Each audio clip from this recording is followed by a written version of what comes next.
Bienvenidos y bienvenidas a una tertulia literaria más aquí en Letras a Contraluz. Mi nombre es Ana Berta y el día de hoy tengo el honor de contar con la presencia de un invitado de lujo. Él es Adán Ramírez Serret. Él nació en Oaxaca en 1982, estudió Letras Hispánicas en la UAM, graduándose con una tesina sobre el monogramático de Octavio Paz, asesorada por Evodio Escalante. Estuvo durante 12 años a cargo de la sección de los libros en el programa Atando Cabos con Denise Merker y está con Pamela Cerdeira en MBS en la sección de libros desde hace 8 años y ahora en tiempo real con Enrique Acevedo. También ha colaborado divulgando literatura en programas de radio y televisión con Leo Zuckerman, Javier Risco, Gabriela Warkentin. Corrígeme si me equivoco en algo, ¿eh? Está bien, marketing o marketing, como quieras, está perfecto. Gracias. Y varios más. Desde hace 6 años escribe una columna semanal en El Sur de Guerrero en la sección de opinión con reseñas de literatura. De igual forma, ha colaborado en medios como Diario El País, Nexos y Chilango, entre otros. Ha traducido Drácula de Bram Stoker y también Los 6 días del Cóndor de James Grady para el Fondo de Cultura Económica. Es maestro en letras latinoamericanas por la UNAM con una tesis sobre Roberto Bolaño y Octavio Paz, asesorado por Miguel Rodríguez Lozano.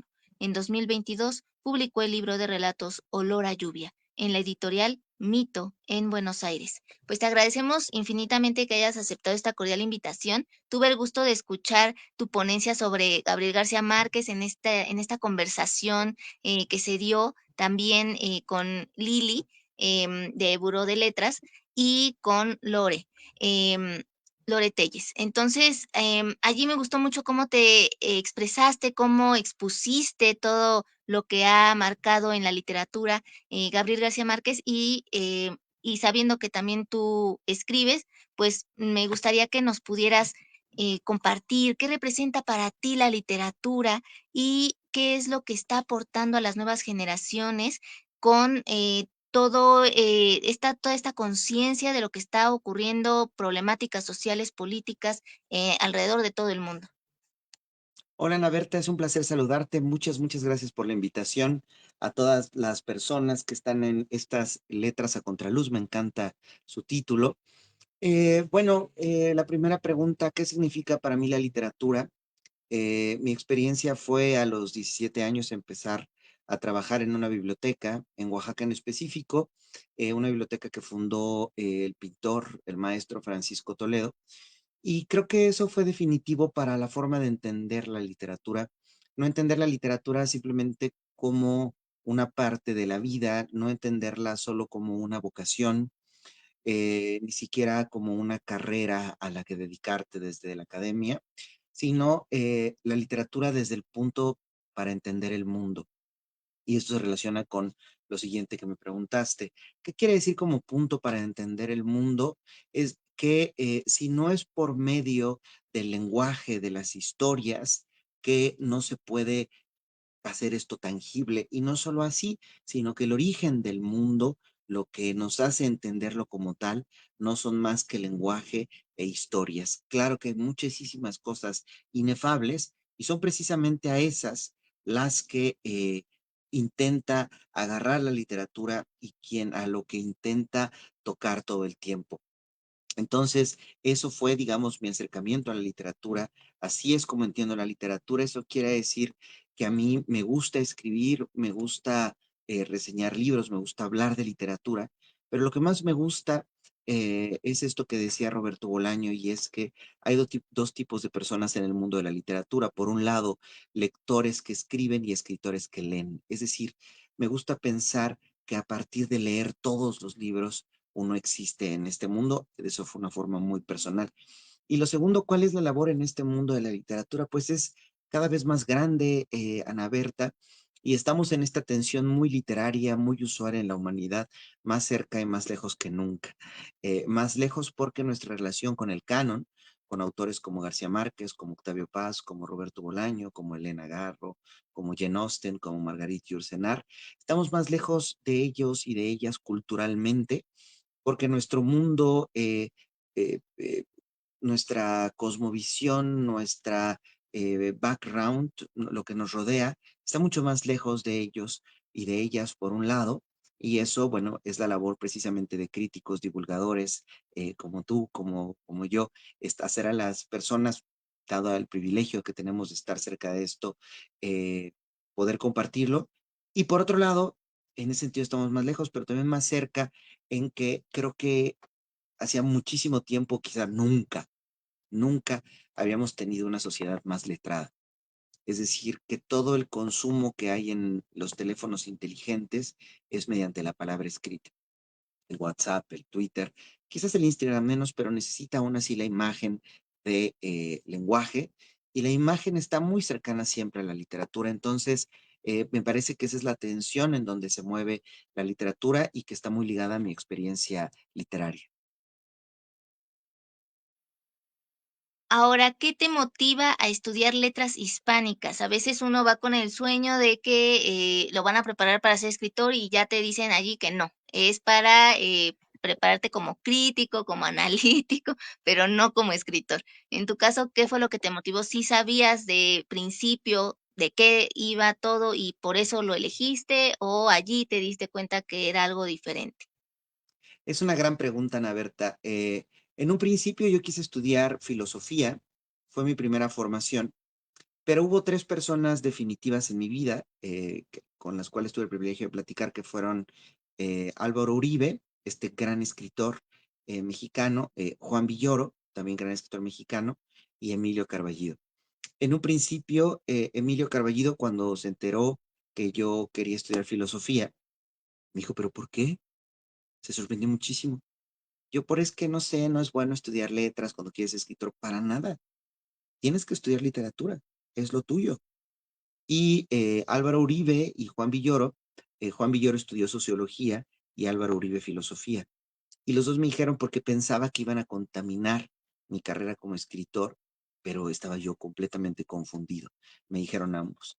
Así que tuve ese gran apoyo de decir, no, es la literatura lo que yo quiero estudiar, lo cual, en efecto, hay dos vertientes dentro de la academia, y una es convertirte en escritor, que casi siempre es la peor idea en un nivel económico, pero está la otra rama que es convertirte en académico. Un convertirte en académico, por supuesto, que tiene que ver mucho más con las humanidades en general, como se estudian en la academia, es decir, con la sociología, con la historia, con la ciencia política, con eh, la economía, que con lo que uno se piensa que tiene que saber un escritor. Sin embargo, creo que todo lo que vi en la UAM y en la UNAM, estudiando la licenciatura y la maestría, han sido profundamente enriquecedores. Es más, yo pienso, Ana Berta, respondiendo directamente a tu pregunta, que para mí, dentro de mi experiencia, lo mejor es estudiar literatura si quieres escribir. Lo que sí que no me gusta mucho son y respeto todos los que hay, pero digamos, no comparto mucho los diplomados o las carreras que hay en Colombia, por ejemplo, en Estados Unidos, que es de escritura creativa. Porque el problema, creo, es que hay dos partes. Una es que mediante el análisis de una obra literaria, o de muchas obras literarias, tú tomes el camino que quieras tomar, o que te digan, estos son los caminos que se pueden tomar, que es la creación literaria. Entonces yo muchas veces leo novelas escritas por personas que estudiaron en Columbia y responden una fórmula. Y creo que la fórmula normalmente, a mí en lo personal no me encanta en una obra literaria, salvo las excepciones que hay en todos lados del talento. Y también que yo soy de la idea de que depende mucho también de la persona, porque uno, tanto en una carrera como en la otra, tiene que leer bastante, porque si no, Claro. simplemente no te gradúas, ni te titulas, ni nada. Pero sí, considero que en el caso de letras hispánicas, letras iberoamericanas, preparaban más para ser un crítico. En este Ujú. sentido, tú, ¿qué te llevas de lo que aprendiste en la licenciatura y después en la maestría, que refuerza también, no solo, tu vertiente hacia lo literario, sino que dentro de eso literario esté, inmersa la crítica? como tal. Claro. Es un gran punto. El primero imprescindible, sea lo que sea, desde mi punto de vista, es leer. Que sí te apasione leer, porque hay una continuidad. Ahora, hay movimientos muy importantes que respeto y admiro mucho, entre otros, una escritura feminista, a veces punk, como el de Cristina Morales, esta escritora, lectura fácil española, en donde dicen a mí el canon y lo que se haya escrito antes, como estaba escrito por señores heteropatriarcales, no me interesa. Y sabes, lo respeto eso con obras como Lectura Fácil de Cristina Morales. Es decir, hay un camino, Ana Berta, creo, y que tiene que ver con lo que decía Bolaño, que cité al principio, de escritores que escriben, escritores que leen. Hay muchas personas que han leído 2 libros y están convencidas de que quieren ser escritores. Y me parece completamente legítimo. Me parece bien, claro. Entonces, ¿qué les resta? Leer para escribir sus libros, ¿no? Yo creo que el 99% de los escritores y escritoras mexicanas pertenecen a esta familia. Es decir, quiero escribir, leo para escribir mis libros. Y me documento periodísticamente, tararara, y creo que es completamente legítimo. Está mucho más cercano al periodismo este tipo de escritura y que es maravillosa, ¿no? Tenemos casos, como hemos dicho, eh, de Leila Guerriero, que bueno, es argentina, o dijimos Cristina Morales, o dije Cristina Morales, y por el otro lado está ese otro camino, que es el más largo, el más complicado, el tortuoso y menos recompensado, que es voy a estudiar la literatura. Voy a estudiar la literatura para en algún momento yo escribir algo, pero no es lo esencial escribir, sino leer. Ahí tienes precisamente una actitud muy cercana a un crítico. Ahora, dice Javier Cercas, que ser crítico literario es estrictamente ser escritor. En el momento en que eres escritor, que eres crítico literario, eres escritor. Estás llegando por ese camino, nada más que eres un observador muy estricto. Quizás lo que te da el estudio de la literatura y querer ser un crítico literario es unas certezas mucho menos románticas donde la creación, donde la originalidad están sujetas a un análisis y no tanto a una espontaneidad desconocida. Claro que lo desconocido siempre habita la literatura y creo que es imprescindible. Sin embargo, que lo desconocido sea, una vez que tienes un bagaje cultural gigante, a que no sea cuando tienes poco bagaje cultural. Todo esto son criterios y gustos míos, no está labrado sobre granito y no creo que sea definitivo esto que digo, sino simplemente dentro de mi experiencia. Tú citabas, por ejemplo, a García Márquez. Me parece que García Márquez tiene influencia de la tragedia griega, tiene mucha influencia de mucha literatura, pero no es un escritor que huela a biblioteca. Es un escritor que más bien huele a vida, ¿no? Entonces, son ese tipo de diferentes experiencias donde, claro que Mario Vargas Llosa y Julio Cortázar sí huelen a biblioteca. Y pues son 2 tipos de literatura, simplemente, que en este caso, en mi historia reciente de nuestra literatura latinoamericana, convivieron muchísimo. Yo soy de la idea de que van las 2 muy de la mano, porque la literatura se forma de lo que se de la experiencia de ese escritor, que se vuelve lector de la vida, ¿no? Entonces, siento que no van muy alejadas, pero sí, hay unos que se ve que están más documentados, y otros que a lo mejor es lo empírico lo que los motiva. Por Claro. aquí, Lectores Atl, dice: "Un escritor es principalmente un lector y, oler a vida", o algo así, que tiene relación con lo que estábamos mencionando. Em, Ujú. ahora, ¿qué ha significado para ti estar en MBS en la sección de libros y en tiempo real con Enrique Acevedo?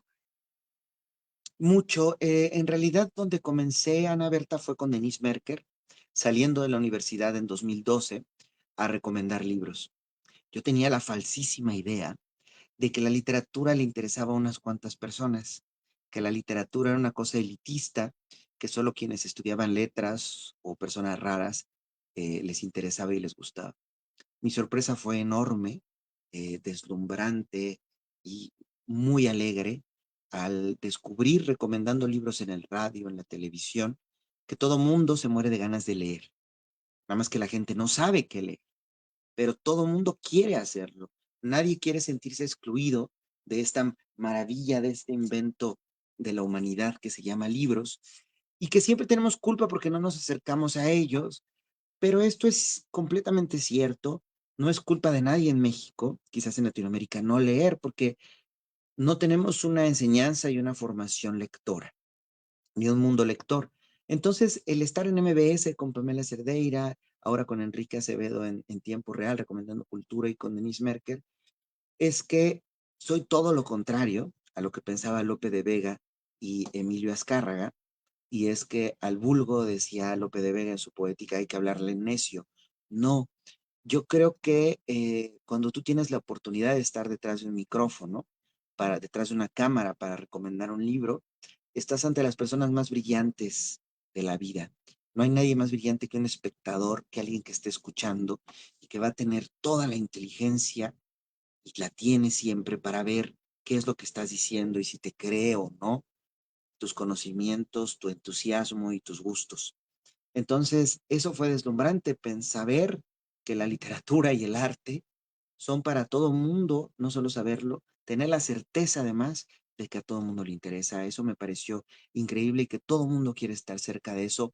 Muchísima gente, no sé si todo el mundo, pero todas las personas que me acerqué dentro del radio, que escriben, quieren estar cerca de eso y eso me resultó increíble, me cayó la boca de ese ratón de biblioteca que quería ser yo, que pensaba que había unos y unas elegidas y no, la literatura es plural. Dentro de esos libros que tú has podido recomendar y de esas reseñas que has escrito, ¿cuáles podrías destacar y por qué?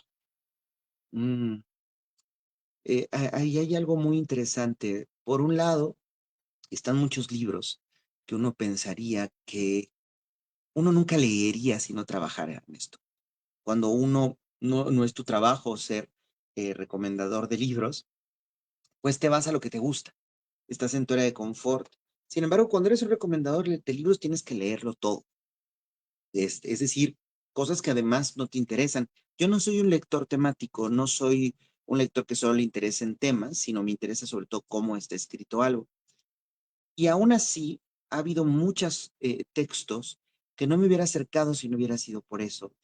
El primer libro que resultó entrañable para la sección con Denise Merker, fue que pues en nuestra curva de aprendizaje estábamos viendo cómo nos íbamos a llevar, qué nos interesaba y qué no. Y yo empecé con un libro súper literario ahora me voy a acordar, se me fue el nombre, este escritor francés, ahora me acuerdo que es súper exquisito. Y empecé con un libro que me encantaba, que era Abades. Y Denise le leyó y me dijo, está muy bien, pero Pierre Michon se llama el autor francés, me dijo, está muy bien, pero esto no es un club de lectura. Entonces yo me fui un poco al otro extremo. En fin, en algún momento cayó en mis manos el libro de Annabel Pitcher, Mi hermana vive sobre la repisa de la chimenea. Esta escritora británica nació en el 82, de mi edad. Esto fue hace 12 años. Y resultó un libro que nunca me hubiera encantado tanto si no fuera para compartirlo, Ana Berta.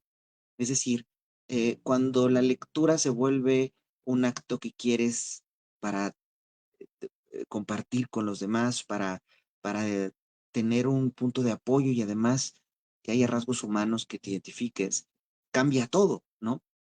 Entonces, recuerdo a Annabel Pitcher, que fue esta novela, Mi hermana vive sobre la repisa de chimenea, como dije, y Denise me dijo, tú no puedes hacerme esto. Yo, ¿por qué?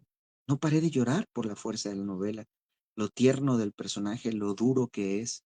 Entonces, ese libro resultó para compartir, para decir qué libro debo leer si quiero leer algo hermoso que me toque.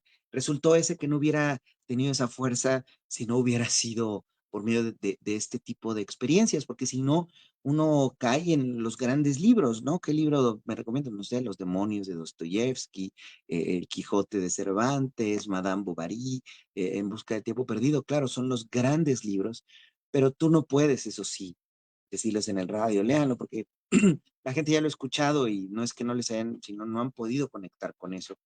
Y bueno, también de repente descubrir autores como John Banville, en específico una novela que se llama Antigua Luz, que recuerdo que pensé, esta novela es tan hermosa que por eso existen secciones de libros en las estaciones de radio, ¿no? Para compartir este tipo de libros tan bellos. ¿Tú qué opinas de lo que se suele decir de que no todos los libros son para todos? Hay unos con los que sí se puede conectar más que con otros. En el caso de los que cuesta trabajo seguirle el ritmo a la lectura, ¿qué recomendaciones nos podrías dar? Em, yo creo que cada libro tiene su momento más que su lector o lectora. Sin duda, el ejercicio de volver tangible y hacer vivo un texto literario depende al 100% de la persona que se ponga enfrente de él. Curiosamente, Ana Berta, los libros más digeribles muchas veces son los libros más olvidados. Es decir, hay novelas que conectan con el mundo, que venden mucho, que tienen muchos fans, pero es una lectura que te deslumbra y la guardas en tu estante y nunca más vuelves a esa novela o esa lectura. Sin embargo, los libros complicados, y eso lo podríamos experimentar en letras a contraluz, es decir, los libros que cuestan trabajo son los libros más atractivos. Es donde abres un club literario, por ejemplo, sobre la sombra del viento, y la gente te dice, la amé. Claro, la mano. Pero van a entrar dos al club porque ya lo leyeron. En cambio, si dices, vamos a hacer un club literario sobre eh, los demonios de Dostoyevsky o sobre Don Quijote de la Mancha, a la gente le interesa mucho más sobre Rayuela, por ejemplo, porque es un libro con el que no conectaron, pero dicen, algo necesitaba yo más, necesitaba yo una ayuda, un club, un maestro. Entonces, creo que simplemente a veces por historia, por diferentes lenguajes, por diferentes mundos, por propios caracteres introspectivos de algunos libros, te cuestan un poco de más trabajo. Sin embargo, creo lo que dije al inicio, que más bien son por momentos, lo dice Montaigne en este ensayo que tiene sobre los libros, que es, em, a veces me acercaba yo a un libro y me parecía apasionante y después de leerlo escribía yo porque me había gustado y después leía Montaigne aquello por lo que le había gustado ese libro y decía, qué horror, lo volví a leer y me pareció horrible y no comparto ese punto de vista para nada. Y por contra, a veces empezaba a leer un libro y no le gustaba nada, y luego anotaba por qué no le había gustado. Años después volví a ese libro y decía, me está fascinando este libro, ¿y por qué no me gustaba por esto? Es una locura. Es decir, creo que tiene que ver mucho con esto de Heráclito, ¿no? Su visión del ser de este filósofo eh, genial, Heráclito, y que decía que el ser es como un río y siempre es el mismo río, pero uno se baña con diferente agua todo el tiempo. Y creo que esas aguas somos nosotros como lectores que van fluyendo en diferentes tiempos. Entonces, lo que a veces nos encanta, luego nos da igual, luego nos vuelve a encantar, en fin, eso pienso más o menos sobre esto. ¿Qué libro a ti desde más o menos temprana edad o ya en la adolescencia, entrada a la adolescencia, te marcó profundamente y que hasta hoy en día tienes un grato recuerdo de él? ¿Y cuál ya en tu adultez consideras que es el que se encumbrarías como el mejor, al menos de los que no te puedes morir sin antes leerlo? Yo fui un lector un poco tardío, o sea, digamos, yo era futbolista y yo leía en secreto sin que nadie lo supiera. Y mientras leía eso, mientras sucedía eso, leía a Julio Verne mucho y me encantaba, leí 1000 novelas de él, pero era un secreto mío, ¿no? Nunca me ha gustado mucho ser muy intelectual. Y en algún momento de mi vida, sin duda, Cien años de soledad, fue como, cuando lo leí, como enamorarte profundamente y despertó en mí sentimientos increíbles. Sin embargo, volver a esa novela no me encanta, pero hubo otra que es El bello verano, de un autor italiano llamado Cesare Pavese. Y esa novela pequeña, es una novela breve, fue la primera que leí en un día y ha sido la novela que más veces he leído y más me sigue deslumbrando y buscando, e incluso cada vez más, Ana Berta, me descubro todos mis gustos en ese libro. Está todo lo que me encanta en El bello verano de Cesare Pavese. Y en cuanto a los libros que hay que leer sí o sí, son muchos los libros que te deleitan por su belleza, por su calidad. Nabokov, James Joyce, los poemas de Octavio Paz, de Bolaño. Pero hay un escritor que me parece imprescindible para vivir la vida, y con esto respondo a tu pregunta inicial, y es Marcel Proust, con En busca del tiempo perdido, porque la teoría de fondo de ese libro es que la vida no está completa hasta que no escribes y lees. Tú vives algo y eso es vida, es cual. Pero eso adquiere todo su sentido profundo solo cuando lo escribes y lo lees. Entonces, por eso me parece ese acto tan reflexivo, tan estético, tan poético de Proust, un libro que hay que leer para en ese sentido sí apresar más la vida, apreciar y apresar más la vida. Eso pensaría. Ahora, ¿cómo nace tu libro de relatos Olor a lluvia? ¿Por qué No, intitularlo así y no ponerle mejor Petricor o algo así? exacto, No sé. bueno, el primer título era Petricor, Ana Berta, por supuesto, pero sentí que no me gustaba tanto el sonido y que tenía un poco, digamos, si ahora se llamara Petricor, tendríamos que decir que olor a lluvia, ¿no? Entonces recordé las clases de los heterónimos que tenía este escritor Antonio Machado, que era Juan de Mairena y Abel Martín, y que dicen, a ver, clase uno de poesía. Venga, ¿cuál es? Y pone en el pizarrón el maestro, la, la rúa es populosa. ¿Cómo llevarías esto al poema? Y dice el alumno, hay gente en la calle. Maravilloso. Es decir, cuando el lenguaje literario no son palabras complicadas, sino el significado. Y es por eso me gustó la lluvia. Fue de la editora, Jimena, que me dijo, oye, ¿por qué no hacemos un libro que no se llame como uno de los relatos en particular? Y me pareció una gran idea, ¿sabes? Por ahí resonaron nombres como Borges o gente así, que no le pone el nombre de un cuento a sus libros de cuentos, a sus recopilaciones. Este libro nace, Olor a lluvia, Ana Berta, después de muchísimo tiempo de estar escribiendo mucho. Es decir, este libro no están publicadas, pero tiene como hermanas a 3 novelas al menos. Entonces, los personajes van y vienen, y lo que intenté hacer, o lo que me gusta de este libro, es las transformaciones que un ser humano tiene en esa cosa rarísima que se llama un escritor. Cómo empiezas siendo un ser humano y terminas por ser una invención de diferentes personas que se concretan en palabras, ¿no? Entonces, digamos, esa es la idea de los relatos, que van gradualmente de una primera persona a un relato un tanto vivencial, a hacer cada vez reflexiones más sobre literatura y personajes en los que te vas convirtiendo cuando escribes. ¿Lo tendrás a la mano para que nos Aquí compartas, está, aunque sea aquí un está. fragmento? Ah, Cla- perfecto. Claro que sí. Les voy a leer Te escuchamos. el inicial, que es una especie de poética en primera persona. Eh, este lo escribí pensando en el atrio de Santo Domingo. Yo soy oaxaqueño, en el atrio de la iglesia de Santo Domingo, caminando un día por allí, y pensé en una perspectiva que fuera una especie de suma al revés. Entonces, este cuento se llama, este relato, estas líneas un poco, se llaman Zoom. Y dice: dentro de mi mente se expanden los sueños del presente, deseos de una vida futura donde yo soy yo, pero mejor, el sueño de alguien a quien admiro. Se esparcen delirios literarios, donde la ficción se vuelve realidad, donde devuelvo a la música lo que me ha dado. En la mirada interior se despliegan corredores en los que vislumbro un enigma. Sus muros están iluminados con frescos de mujeres, estampas eróticas, estrellas futuras, poetas posibles y novelas aún no soñadas. Observo mis ojos desde muy cerca, a la distancia que solo consigue alguien que te quiere, como si una cámara comenzara un zoom. Primero se ven las pupilas, un close-up que se va abriendo, unos ojos que demuestran juventud, esperanzas, fragilidad y el amor que solo puede sentir un niño. Luego podemos ver el rostro, los hombros y el torso.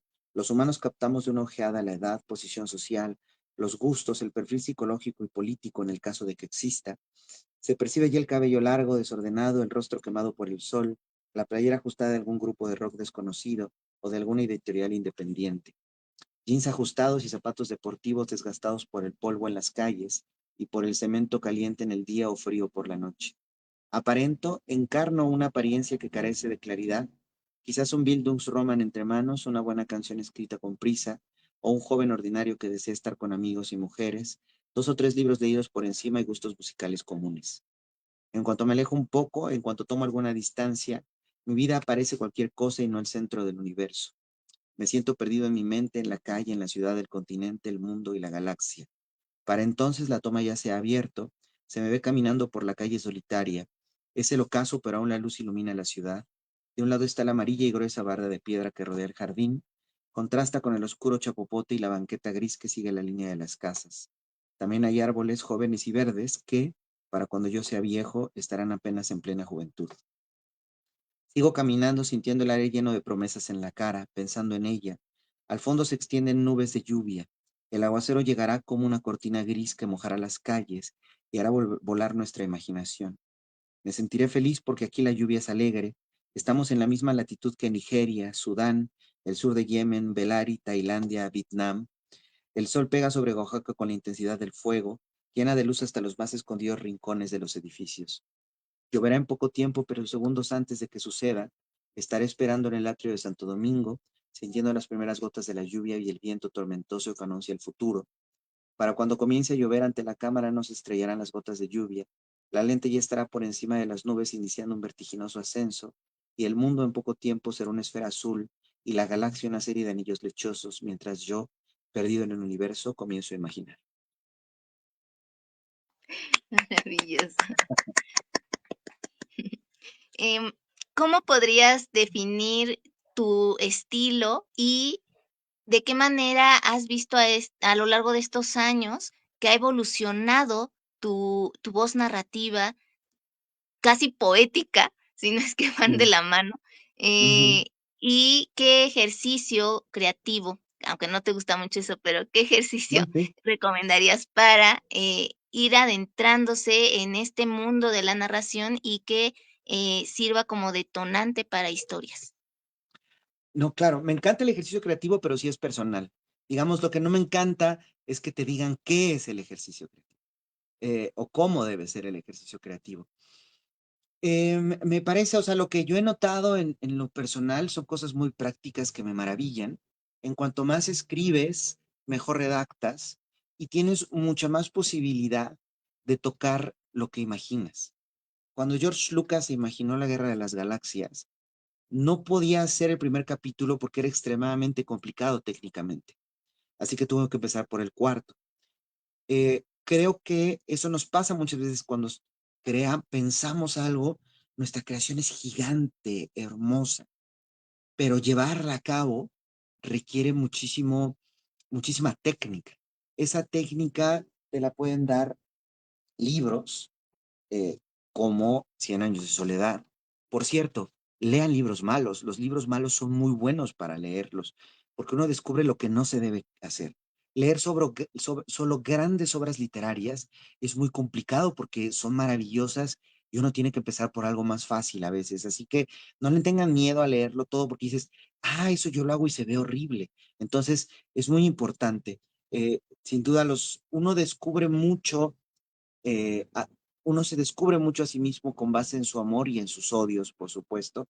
Entonces, decir, esto lo odio, esto nunca lo voy a escribir. Y también lo que sí te gusta. Y ahí nace eso raro que pocas veces sucede, que es el estilo literario. Yo pienso que es así, leyéndose con mucha autocrítica, eso sucede escribiendo lo mejor que puedes, obsesionándote y después guardarlo en el cajón un ratito. Siempre hay que dejar respirar los libros y después volver y decir, ah, hay algo ahí, hay algo que es literatura. Y por supuesto también algunos libros como este de Sandro Cohen, que se llama Guía Esencial para aprender a redactar. Nunca está mal esto. Nunca está mal ser obsesivo con la redacción, saberse las categorías gramaticales, siempre son muy provechosas. Y en cuanto al terreno creativo, yo pensaría, Ana Brenda, que muchas veces la creación no es algo que decir, sino que la escritura es algo que se descubre al mismo tiempo que lo escribes. El texto literario, el poema, el ensayo, o el relato no existen en la mente. Existe una perspectiva, pero se concreta una vez que lo escribes. Ahora, ¿qué te llevó a colaborar con el diario El País, después también con Nexos y con Chilango? Pues mucha suerte, mucha fortuna de colaborar en estos medios tan hermosos. Con El País en específico, hablando con el editor, eh, había muerto José Agustín y me dijo, oye, eso me interesa eso que me planteas. Y lo escribí con Nexos también. De repente vienen escritores y les he dicho, oigan, bien, esto les interesa que haga una entrevista. Y me dijeron, sí, claro. Y con Chilango, pues fue mi querida amiga Gina Jaramillo quien me invitó a escribir sobre la maravillosa Almadelia Murillo y me pareció una gran oportunidad y sobre todo la suerte, Ana Berta. La suerte y que el mundo sepa, y esto es bonito, Mircea Cartarescu dice que quizás le den el Nobel en los siguientes días, que uno nunca puede ser escritor, eso lo dicen los demás. Entonces piensen en esto, que cuando piensen en ti, piensen en libros, porque ese es tu mundo. Entonces, ¿qué me llevó a escribir en estos medios? Que la gente diga, pues, ¿quién se dedica un poco a esto? Pues él, ¿no? ¿Quién es su medio? Él, ¿no? O sea, que tu labor sea estar siempre con libros. Hay quienes piensan que la poesía, la literatura, no tiene que tener un compromiso social, político, y tiene que cumplir nada más con lo meramente estético. En ese aspecto, ¿cuál es tu opinión? Y, ¿tú qué tipo de escritor te consideras? Es muy complejo. Para Octavio Paz, esta fue una discusión interna muy complicada, porque él cuando era ensayista era crítico, es decir, su ensayo tenía que ver con el mundo, con la revolución, y cuando era poeta era un poeta puro, a lo Paul Valéry. Y él estuvo mucho tiempo confrontado hasta que descubrió el surrealismo, en donde en el surrealismo la literatura es un acto revolucionario. Entonces, yo pienso que la literatura, Ana Berta, está en ese límite incómodo, en ese límite de originalidad, y eso tiene una labor social. Esa revolución del uso del idioma, pero también de el manifiesto, eh, la manifestación de una sexualidad, la manifestación de una ideología, la manifestación de muchísimas cosas son revolucionarias. Entonces, creo que debe estar allí. Cuando tú lees un texto y todo lo que estás viendo ya lo habías leído, ese texto está perdido. Entonces, yo creo que sí hay un impulso revolucionario, decir, esto es nuevo, ¿no? Esto es algo que estoy dando yo, aunque estoy recuperando algo de 100 años, 2500 años, no lo sé, pero tiene algo de originalidad y esa originalidad siempre es revolucionaria, me parece, Ana Berta. Existen varios decálogos de distintos escritores. Si tú tuvieras que escribir uno, no te voy a pedir ahorita los 10 puntos, pero al menos 2 o 3, que sean cuestiones elementales que no pueden faltar a la hora de escribir un relato, un cuento, bueno, por ahora eso, ¿cuáles serían y cuántos podrías decirnos? Pues bueno, siempre nos viene a la mente Daniel Pennac, ¿no? Con el decálogo, los derechos del lector, de que el primero es a no leer. Em, Pensaría el primer decálogo de Montaigne, fundamentado en Montaigne, de no hagas nada sin alegría. Y el segundo, no hagas nada sin esfuerzo. Las dos. Serían mis dos puntos. Acércate a la literatura con toda la alegría del mundo, pero en el segundo momento, con todo el esfuerzo constante. Esas dos tensiones me parecen eh, precisas e indispensables.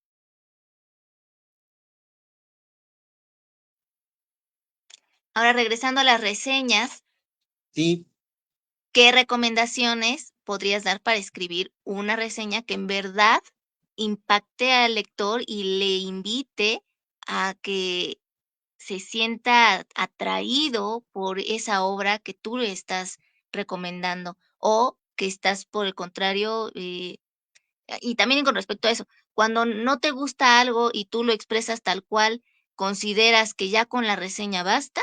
¿O el lector sí tiene la obligación o al menos la responsabilidad de acercarse por sí mismo y generar su propio criterio? Bueno, yo creo que sí, por sí mismo siempre tiene que haber una generación de un criterio. Yo pensaría que una reseña, lo que es imprescindible es que estés compartiendo algo que te movió.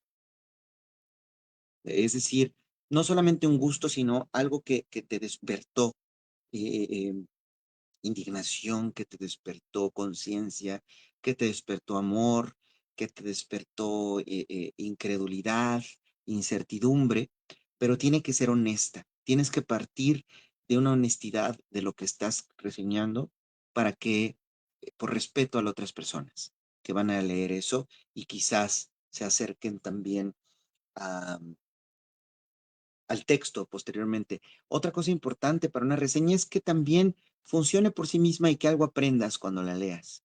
Que te deje algo que digas, ah, esto no lo sabía y también se me antoja leer el libro, o no lo sabía y no se me antoja leer el libro, pero qué bueno que ya sé de qué va este libro, ¿no?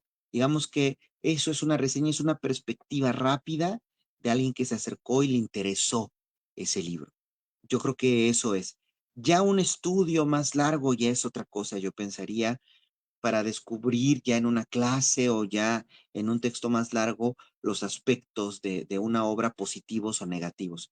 Pero una reseña yo creo que es una impresión que tuviste, no necesariamente positiva, pero sí eh, honesta de lo que te causó el libro. Ya casi para ir terminando, me gustaría que nos pudieras compartir nuevamente otra lectura más de algo de tu autoría, ya sea de tu libro Olor a lluvia o alguna reseña, como tú veas, tú decides. Este, puede ser algo también de aquí, de un texto diferente que tengo aquí que se llama Algunas tardes en Miscuac y es una lectura del Quijote. Les voy a leer un fragmento, nada más, en donde se sostiene, quien relata este libro, sostiene este relato, que a lo mejor Cervantes, pensando en esta novela de Humberto Eco, el nombre de la rosa, Cervantes sí leyó la poética de Aristóteles, el número 2, y con eso escribió el Quijote. Dice, Algunas tardes en Miscuac, se llama el texto, y es, en algún lugar, sí, en algún lugar de Miscuac, de cuyo nombre no quiero acordarme, vive un hombre que me recuerda al Quijote. En clase siempre vimos, con un profesor melancólico y hombre de bien, que Alonso Quijana, Quesada o Quijano, fue prudentísimo e ilustrado. Nos decía el cuidadoso lector que los dos grandes temas del libro son la locura y la literatura. Así, explicaba, en la base del Quijote se halla una sencillísima proposición, a saber que la locura es a la razón lo que la ficción a la historia. Entonces la ecuación es razón debajo locura, historia debajo ficción. Me quedé con la boca abierta y comencé a sacar de mi mente el lugar común sobre la novela. Está loco y por eso confunde la realidad con la ficción, y esa locura romántica, pienso con desprecio, cercana a la estupidez, lo hace un hombre que al ser tan necio es bueno. Pero claro que no es así. Eran los días de la universidad, miraba los árboles a través de las ventanas del salón y me ponía a darle vueltas a la idea del Quijote y al seductor concepto o relación más bien que Cervantes tiene con él. Porque desde las primeras líneas nos damos cuenta que Cervantes y el Quijote habitan el mismo mundo, el ensayo de este. Eran días largos, despertar al amanecer, pasar el día en la universidad y volver por la tarde atontado y casi muerto de cansancio, en medio de la ensordecedora ciudad a una enorme casa vacía, habitada por novelas y a veces por mí. Era una clase a una hora incómoda, por no decir horrible, a las 4 de la tarde. El profesor decía que dedicáramos esas clases a quienes comían por nosotros, mientras, decía, nosotros leeremos al Quijote y así era. Cervantes hablaba de las fuentes, del canto de los pájaros y otros locos amoenos, de la cotidianidad manchega. Yo estaba en el DF, en un campus que era una especie de oasis en medio de la desolación. Fantaseaba que veía letras, una O seguida de una U, o números un 2 y un 3 yaciendo eróticamente en el césped. Triángulos mirando el cielo y círculos copulando en conjunto vacío, mientras los estudiantes éramos observados y analizados en el pizarrón por números y letras. Poco a poco, para mi sorpresa, las líneas entre ficción y realidad comenzaban a establecer extrañas relaciones. Esta experiencia de leer tanto que ya no sabes qué es más real que una página en blanco. Así es. Bueno, pues ya para terminar ahora sí, por favor compártenos tus redes sociales o donde pueden encontrar parte de tu trabajo. Estoy en redes sociales en Adán Serret, tanto en Twitter, ex Twitter, como en Instagram, y allí estoy a sus órdenes para lo que haga falta. Ahí estoy atento. Pues muchísimas gracias por aceptar esta cordial invitación, por compartirnos parte de tus conocimientos del autor que está detrás, de la persona que está detrás de las letras de este hermoso libro de relatos Olor a Lluvia, que les recomendamos ampliamente adquirir y leer. Todavía lo pueden adquirir. ¿En dónde? Sí, claro. Y ok, ¿en Pueden dónde? escribirme, pueden escribirme a mí y los redirecciono con la editorial, o en la página del Naranjo, de Editorial El Naranjo, pueden encontrarlo y ahí se los envían a domicilio. Ah, perfecto. Sí, Para que también lo tengan presente. Y pues muchísimas gracias. Que tengas un gracias a ti. excelente fin de semana. Gracias a ti, querida Ana Berta. Gracias a todos, Letras a Contraluz. Un abrazo grande y feliz fin de semana y felices lecturas. Gracias.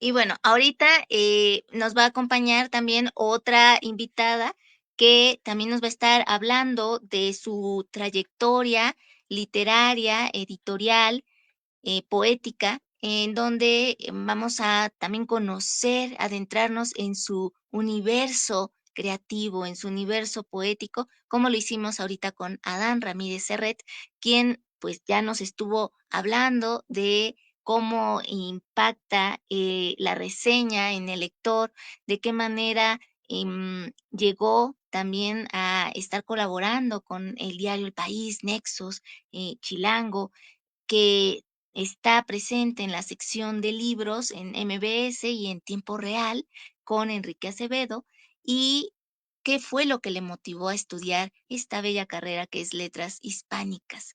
Em, Considero que la literatura, como él bien lo dice, nos está permitiendo reconocernos dentro de esas letras que habitan los libros. Y eso es lo más bello que puede haber en este universo, en este mundo.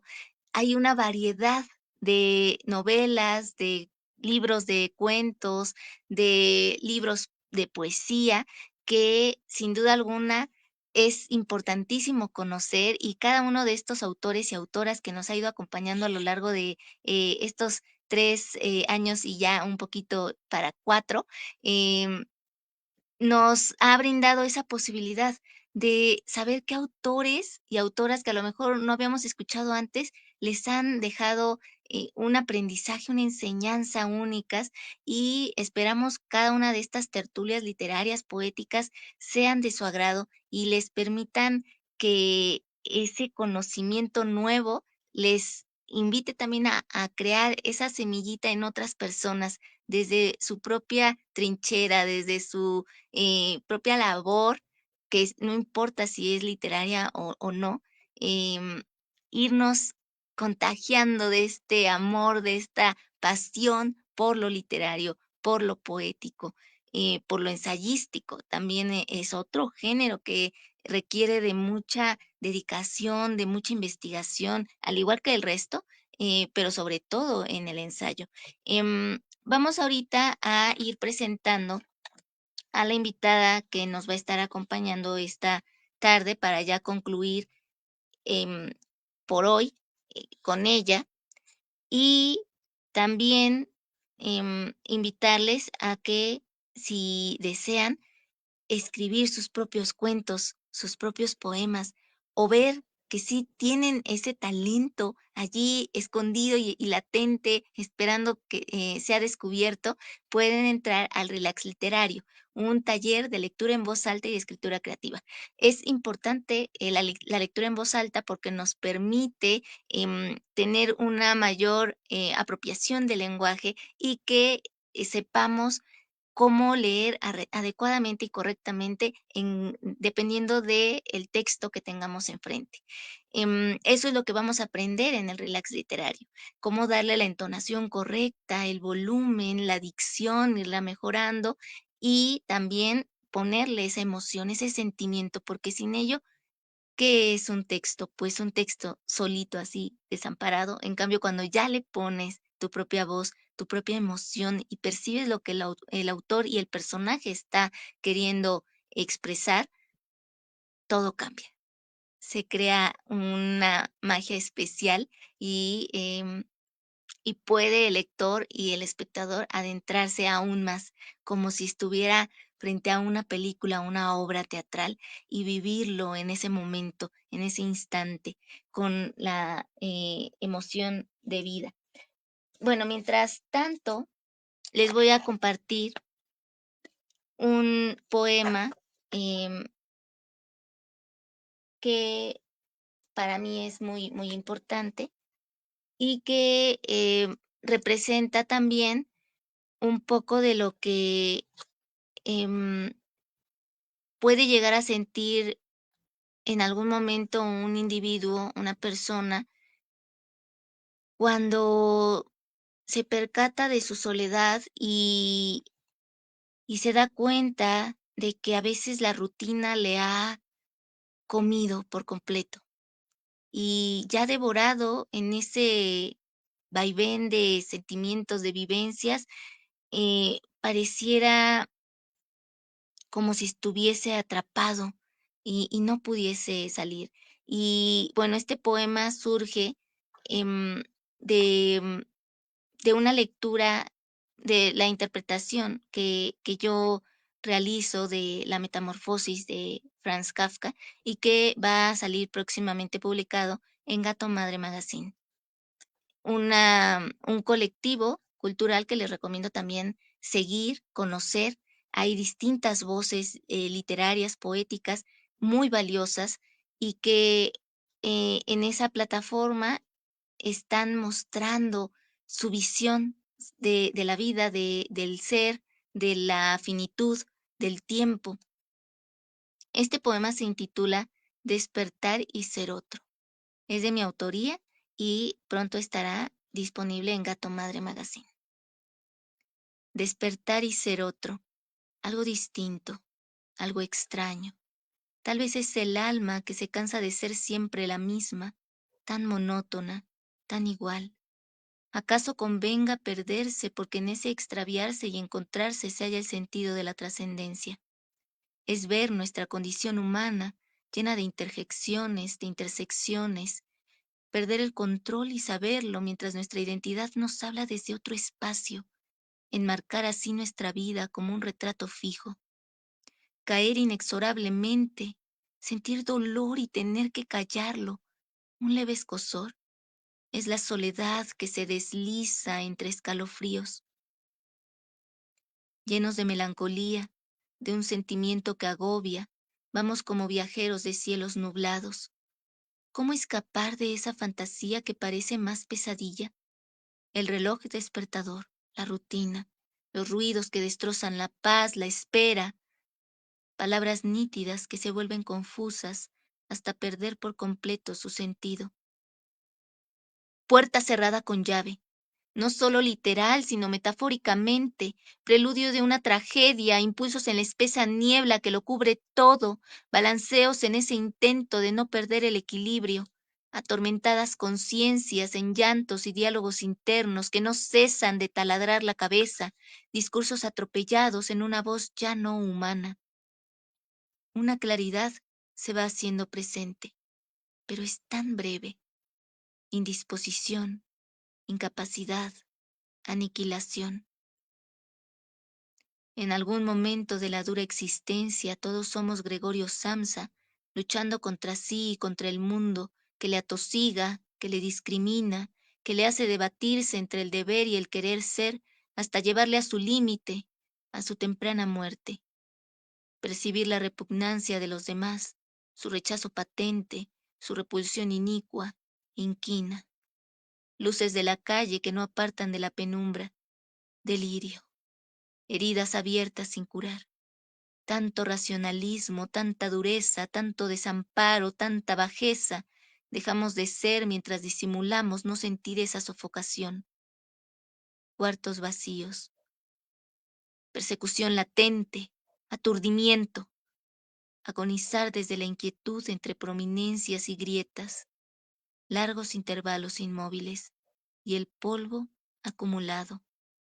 Llegar al umbral y sentir de igual forma el encierro, no decir palabra, permanecer en agonía hasta morir. Y em, también, bueno, ya ahora sí voy a irles compartiendo la semblanza de nuestra invitada de hoy para que la conozcan y vayamos descubriendo todo lo que está aportando a la nueva literatura y que también nos va a brindar la posibilidad de conocer un poco más a quienes están detrás de lo que escriben. Creo que es importantísimo ver esos principios, ese bagaje cultural que marca la pauta para que cada una de las escritoras y escritores decida también convertirse en un contador de historias, en alguien que no solo se vuelve y es observador de, del tiempo de la vida, sino que también nos percatemos de lo que habita en sus corazones y cómo eso lo transforman en palabras. La palabra es algo muy importante que siempre debemos cuidar, cómo decimos las cosas, qué decimos y cuándo lo hacemos, porque em, como bien dicen los sabios, hay que hacerlo a tiempo y como debe de ser. Bueno, la siguiente poeta y editora que nos va a acompañar es Adriana Tafoya. Ella nació en México en 1974. Tiene libros publicados, entre ellos Animales Seniles, 2005, Enroque de Flanco Indistinto, 2006, que es un poemario sobre ajedrez que le valió jugar contra Garry Kasparov en las simultáneas para celebridades en la Gran Fiesta Internacional del Ajedrez 2010. También tiene Sangrías con ediciones El Aduanero, 2008, El Matamoscas de Lesbia y otros poemas maliciosos en ediciones Pasto Verde, 2009. Segunda edición en Bitácora, 2010 y tercera edición en Cátedra Miguel Escobar, 2014. Otro de sus libros es Diálogos con la maldad de un hombre bueno, en editorial Ultramarina Cartonera, España, 2010, con una segunda edición en Inferno Ediciones 2014. Otro título más es Malicia para niños, colección Mi primer Bakunin, 2012, segunda edición Inferno Ediciones, Campo Literario 2017. El derrumbe de las Ofelias, selección poética, Inferno Ediciones 2012, Viejos rituales para amar a un anciano, en Casa Maya de la Poesía, colección Rosa Náutica, número 93, Campeche, México 2012.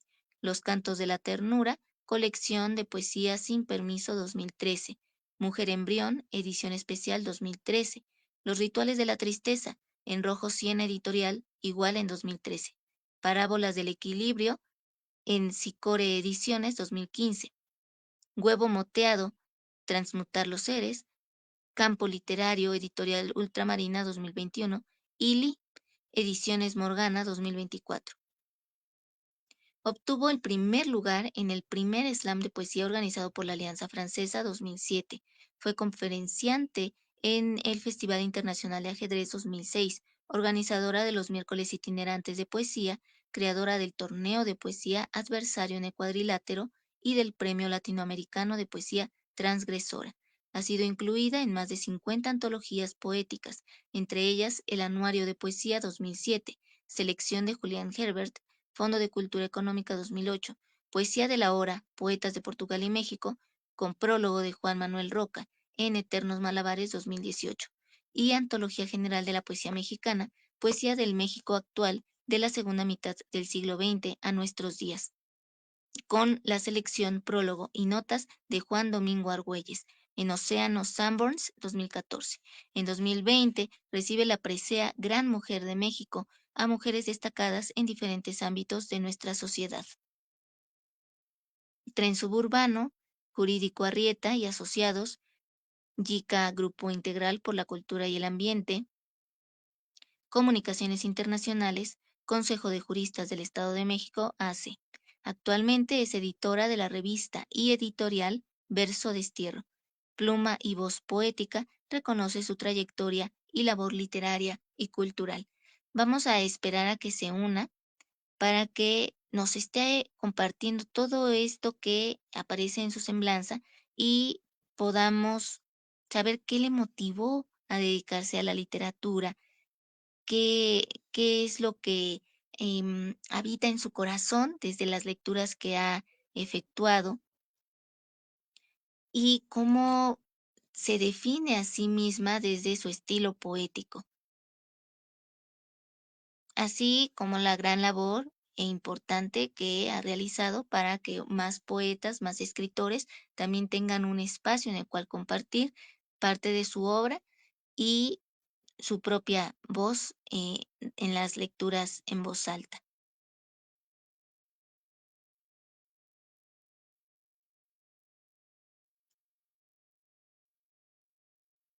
Mientras tanto, recuerden que Letras a Contraluz em, inició en 2020 y hoy en día estamos muy contentos de que ya estamos próximos a cumplir 4 años gracias a su preferencia, a su tiempo, a que también comparten este amor, esta pasión por la literatura, por la poesía, por el conocimiento en general, porque todo eso es lo que va alimentando nuestra alma, lo que va también nutriendo nuestra mente, nuestra memoria y nos va formando como nuevos seres más críticos, más conscientes de lo que significa em, estar en este mundo. Todos somos en algún punto de la existencia escritores, todos estamos escribiendo nuestra propia historia, entonces no estamos ajenos a ello.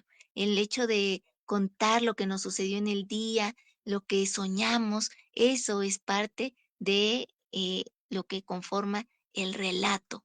Y por supuesto, pues es algo muy bello que también no solo se quede para uno, sino que lo podamos sacar a la luz para que más personas también conozcan lo que está vibrando en nuestro ser.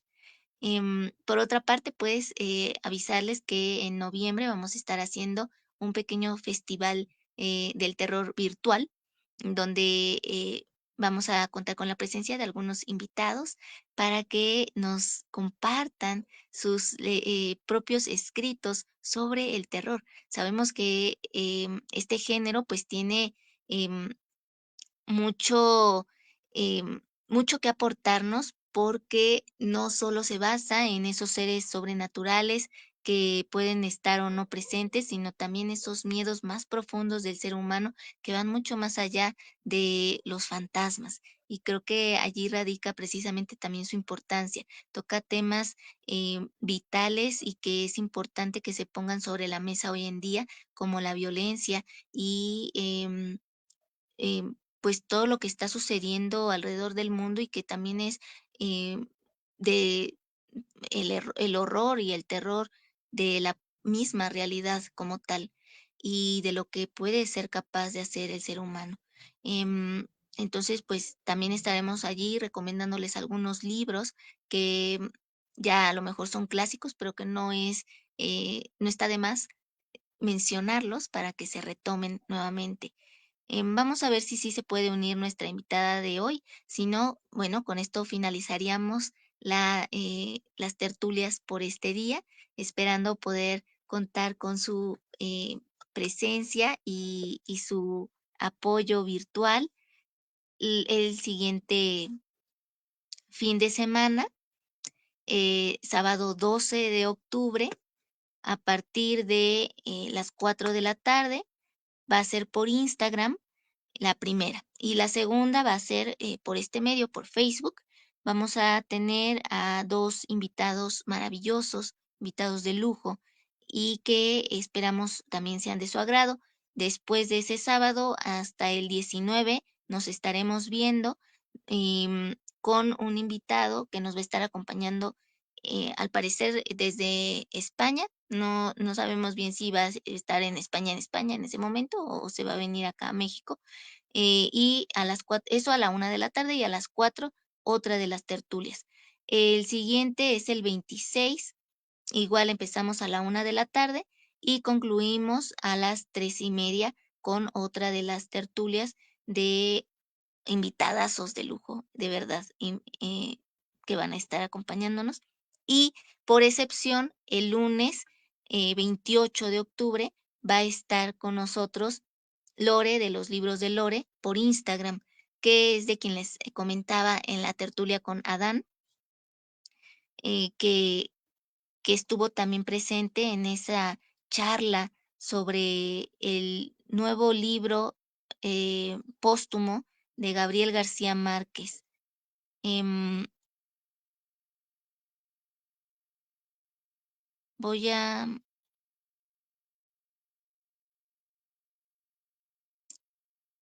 tomar unos segunditos porque ya está por unirse, nada más que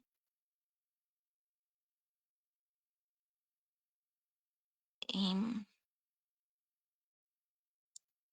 faltaba un pequeño detalle. Ese lunes 28 de octubre vamos a estar a las 5:30 por Instagram y a las 7 de la noche, igual por ese medio, con otro poeta que también tuve el gusto de escuchar en el Fondo de Cultura Económica, en el aniversario del Fondo de Cultura Económica por sus 90 años. Em, y bueno, de allí nos volveremos a ver para entre el 31 y el 1 de noviembre para hacer el encuentro del terror, y ya después, el 9 de noviembre, retomamos como es habitual. Hola Adriana, ¿cómo estás? Hola, hola, ¿cómo estás? Ya estoy aquí. Muchísimas gracias por aceptar esta cordial invitación. Ya leí tu semblanza, entonces nos vamos directo a la primera pregunta que tenemos para ti el día de hoy. Y es, ¿cómo podrías definir la literatura en tu vida? ¿Qué es para ti la poesía? ¿Cómo decides dedicarte a ello? ¿Y cuál es tu principal motivación? Ah, caray, fueron tres preguntas en una. Otra vez, ¿cómo estuvo? Eh, Primero, ¿cómo podrías definir la literatura y la poesía en tu vida? Bueno, pues para mí es la vida completa. La literatura y la poesía son de tiempo completo en mi vida. No me dedico a otra cosa que no sea esto, y todo derivado de lo mismo, ¿no? Pues cuando no estoy en un recital de poesía, estoy presentando algún libro. Cuando no, estoy dando una charla también sobre poesía, doy clases de poesía y también presentaciones de libros, y también mi labor como editora. O sea, todo el tiempo es lo que hago y pues me gusta muchísimo, ¿no? Es lo que le dedico todo mi tiempo. ¿Cómo llegas a este descubrimiento de qué es lo que te apasiona y mueve tu alma? ¿Y cuál es la principal motivación de querer llevar los libros a las personas, de querer acercar no solo los libros, sino a los autores, al público en general? Pues llego a este descubrimiento sin tenerlo con claridad ni conciencia, por supuesto, desde la niñez. Es algo que todo el tiempo me apasionó, todo el tiempo estuve en ello. Mucho tiempo de mi niñez pues lo dedicaba a leer, a escribir cosillas por ahí, inclusive hacer libritos a mano, revistitas. Y es muy curioso porque a final de cuentas es lo mismo que hago ahora ya como adulta. No ha cambiado mucho. Em, el convertirse en poeta es algo que ya se trae o uno va formándose conforme va leyendo y va nutriéndose de la propia existencia. Pues yo pienso que cada caso es distinto, pero pienso que tal vez en el mío pues fue una inclinación natural. Eh, se me fue dando y fue algo que descubrí y llenó todo mi tiempo y mi espacio, ¿no? Y ahora pues podría decirte que pues yo no podría sentirme completa sin la literatura, sin la poesía. Eso al menos en mi caso ha sido así. Sí, sí, sí. ¿Hay algún autor o autora que tú conociste desde los clásicos hasta los que están actualmente como contemporáneos, eh, que te haya marcado profundamente y que hasta el día de hoy le recuerdes con mucho cariño? Claro que sí, el poema que de veras me hizo vibrar y no solamente que me gustara la poesía, sino decidí que yo también quería en algún momento llegar a escribir así, fue Enrique González Martínez. Y posteriormente, cuando comienzo el proyecto de Verso Destierro, eh, andaba buscando a quién entrevistar y descubro a Enrique González Rojo Arthur, que era nada más y nada menos el nieto de Enrique González Martínez. Entonces han sido poetas que desde la niñez me han atrapado y ahora podría atreverme a decir que hasta forjado. Eso no exime que también me llamó mucho la atención, por supuesto, Sor Juana Inés de la Cruz, que respecto de las mujeres poetas que tuvieron importancia en mí, fue ella y ahora podría decir que ideológicamente, pues en algunos aspectos sigue teniendo mucha influencia en mi trabajo, en mi escritura. Hay escritoras que se han perdido en el tiempo y su obra ha quedado olvidada. De esas que tú has conocido o has leído y que dirías, debería de retomarse otra vez la lectura de esta gran escritora, ¿quién podría ser y por qué? Pues sí, seguiría insistiendo en la querida Juana de Asbaje, porque pareciera que ya todo está dicho a nivel académico y esto está lejos de la realidad. Pienso que muchos análisis han quedado cortos respecto a lo que ella manejaba en su escritura, ¿no? Muchos académicos pues no han desentrañado su trabajo, sino se han ido pues digamos a la argumentación de lo que ya está dicho sobre de ella y hasta ahí, ¿no? Basándose particularmente en la visión pasiana, cuando en realidad Paz, por su postura política ideológica en las letras, pues era antagonista de Sor Juana. Entonces, ¿qué tanto podríamos confiar en un poeta eh, que no tenía nada en común, ni siquiera los mismos intereses eh, políticos e ideológicos de esta autora, ¿no? Con respecto a lo que nos estabas contando de Verso Destierro, ¿cómo nace tu idea de crear esta editorial y revista y por qué nombrarle así? Ah, porque Verso Destierro es lo contrario a lo que digamos oficialmente está establecido. ¿En qué sentido? Pues obviamente en el tipo de autores que publica, que son voces divergentes, que traen otros sentidos y otras temáticas, que digamos, haciendo un estudio de lo que se publica por la oficialía, ¿no? Mm, es políticamente incorrecto, digámoslo así. Del catálogo que tienen, ¿qué autores o autoras o autoras podrías nombrarnos? ¿Y qué es lo que consideras que están aportando a la nueva poesía? Bueno, pues del catálogo anterior, obviamente, pues Enrique González, Rojo Artur, Norma Basuafich, Max Rojas, ¿no? El mismo Max Rojas, em, bueno, Saúl Ibargoyen, no se diga más, ¿no? También su postura. mm, y de los nuevos y nuevas que se han impulsado, pues podría recomendar mucho al poeta Armando M. Morales, poeta y ensayista y crítico de poesía. También a Pamela González, que es una excelente joven poeta de la editorial Verso Destierro. Mm, Y quien también un ahorita te está apoyando en los miércoles itinerantes. Así es, si la elegí es precisamente una forma de catapultarla para ser más conocida y valorada como poeta, porque la verdad es bastante buena. Y dentro de estas voces, que tengo publicadas en una antología de mi taller, se encuentran eh, Alma González Carrillo, que también tiene una excelente pluma, que vale mucho la pena. eh, y Paola Landa, que aparte de poeta es cantante. Entonces, son de las voces que le está apostando la editorial, porque, insisto, traen principios simbólicos y divergentes respecto a lo que se ha considerado ahorita la poesía dentro de lo que es el canon.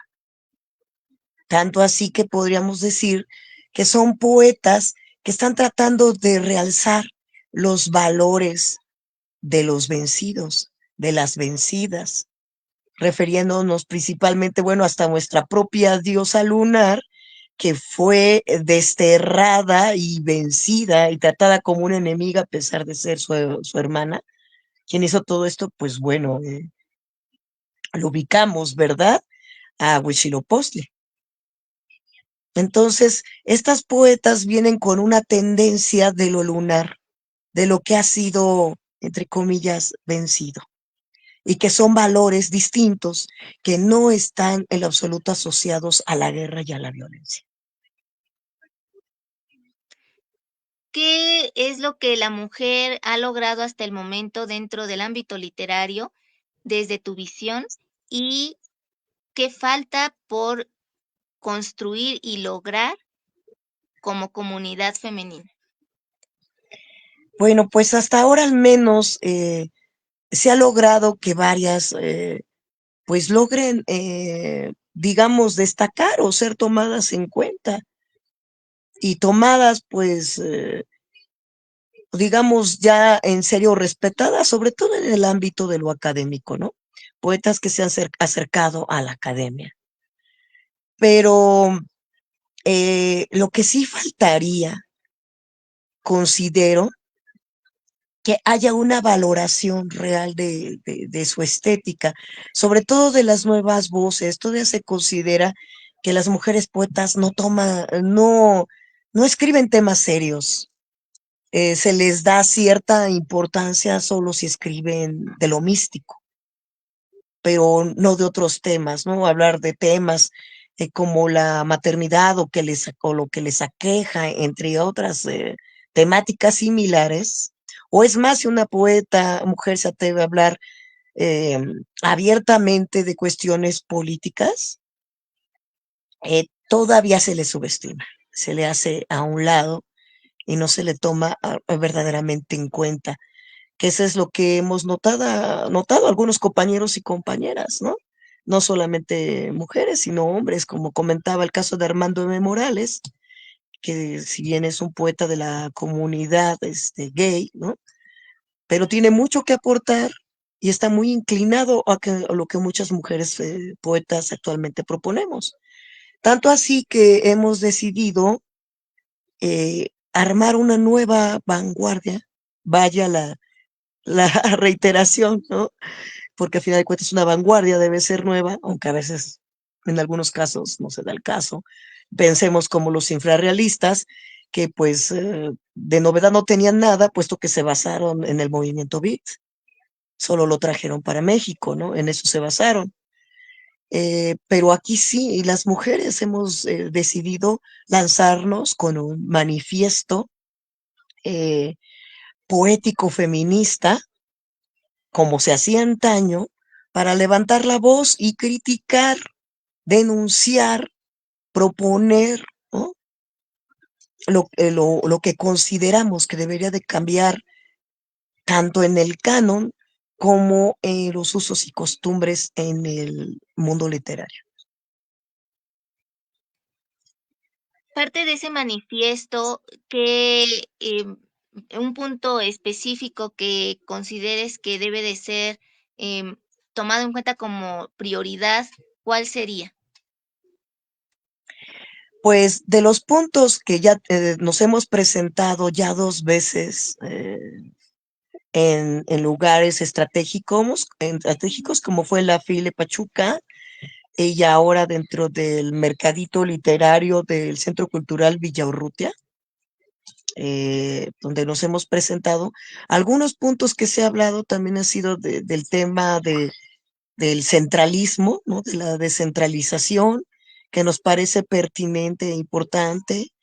El, el empezar a denunciar la violencia en todo momento de los que nos han llegado a violentar.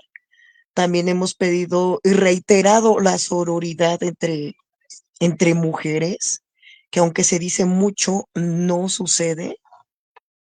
Me he encontrado con compañeras que, por ejemplo, yo he denunciado a un par de personas como violentadores, como agresores, y sin embargo, hay compañeras poetas que siguen yendo a sus eventos, aunque el señor no tenga ningún tipo de trayectoria poética ni escriba. Van a sus eventos a participar como poetas para leer, alegando eh, que sí están conmigo, pero que su ética profesional eh, es libre de participar en un evento con un agresor. Entonces, aquí es donde hablamos de dónde está esa sororidad. Y si hablamos de intereses, y es lo que están viendo por sus intereses, realmente esa lectura que les va a aportar a nivel curricular o qué alcance de público tiene realmente. Van a ir a que las vean 200 personas, no, no lo comprendo. Y eso sigue sucediendo mucho, ¿no? No solamente a mí, a otras compañeras que han sido también agredidas y que viven en situaciones muy similares de las que estamos. Y lo más triste es que nos agredan hombres que nos quieren imitar en nuestra labor literaria, claro, sin escribir, u hombres que quieren abrirse paso en las letras y que si bien escriben no ha logrado destacar y, y compiten con nosotros de manera feroz por quitarnos nuestro sitio porque sienten que ellos se lo merecen. Eso es lo que nos hemos estado enfrentando. Esto por un lado, que es también muy, muy importante que quede mencionado, ¿no? Pero Ujú. por otro, no solo eres poeta, sino también editora. Y eso tiene una importancia también grande porque tienes en tus manos el poder de decir, este sí va, este no va. Entonces, en ese sentido, ¿qué te lleva a querer convertirte en editora? Y cuáles son los desafíos que has enfrentado como tal. Y hasta ahí, porque si no, luego se nos van las preguntas. Sí, sí me han llegado escritores por vía correo donde me han propuesto diversos tipos de textos, ¿no?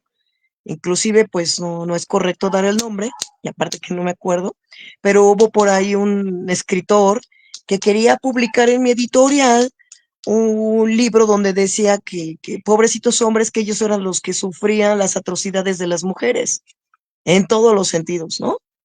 Y quería que yo lo publicara, y yo definitivamente hice caso omiso, ¿no? No publicaría algo así. O me llegan también textos masculinos donde quieren donde hablan de violencia contra las mujeres, ¿no? Eso también ha sido ahí un tema de cosas que obviamente no voy a publicar. U otros que a nivel simbólico eh, siguen posicionando las cuestiones solares patriarcales, ¿no? Ya hablando nuevamente de Octavio Paz, ¿no? Con Pedra de Sol, pues seguidores de estas tendencias, de este canon, que definitivamente pienso que no hay que darle más énfasis ni más poder, sino que efectivamente tenemos que buscar otro tipo de voces.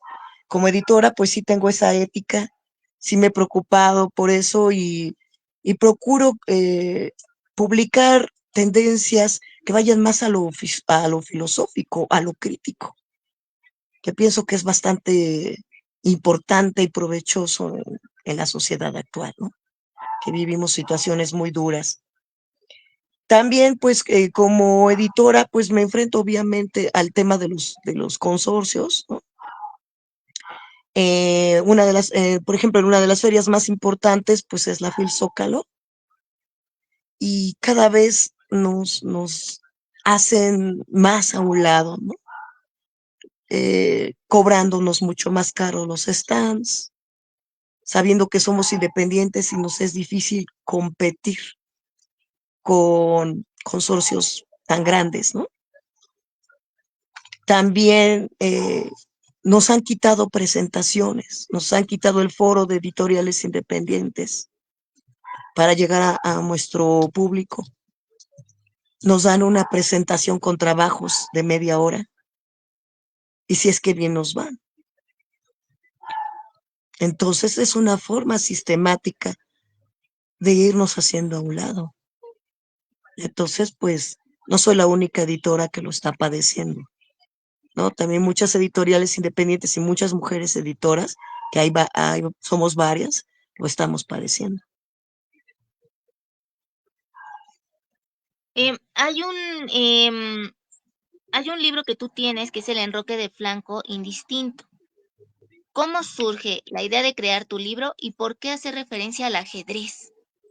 Hemos visto que varios autores y autoras han retomado este importante juego mental y de estrategia, donde solo es un poema, pero tú haces todo un libro. ¿Qué te motiva a ello? ¿Por qué el ajedrez? ¿Y cómo surge la idea? Pues porque si no me hubiera dedicado a la literatura, me hubiera dedicado al ajedrez, si hubiera estado dentro de mis posibilidades. Pero bueno, en la idiosincrasia familiar no lo veían como algo posible o que se les ocurriera que pudiera tener otros alcances. Entonces, obviamente, pues desde la niñez me fue coartada esta posibilidad, aparte de que lo veían como algo única y exclusivamente para hombres, desgraciadamente.